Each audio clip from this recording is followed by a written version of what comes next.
Hola, soy Raquel. Hoy en Veganamente voy a preparar un paté de calabacín.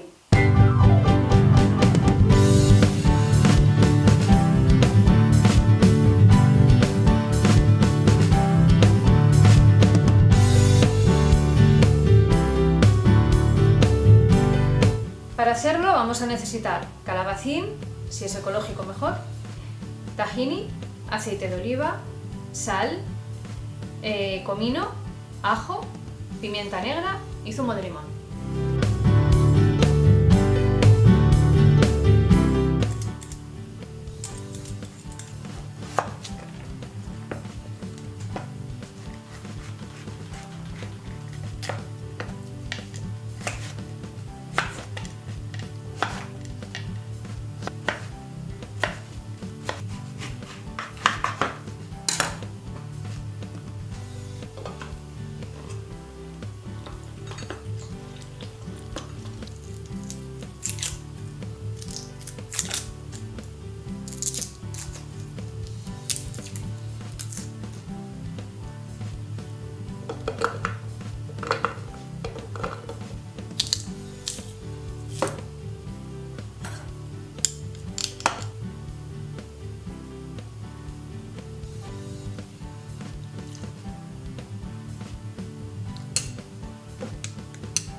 Y este es el resultado.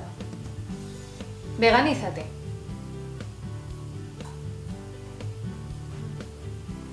¿Qué os voy a decir?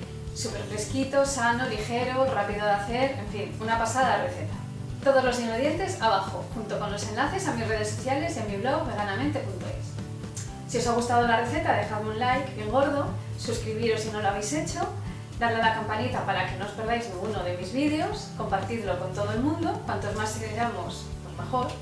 Y muchísimas gracias por pasaros por mi cocina. Nos vemos en la próxima receta. ¡Chao!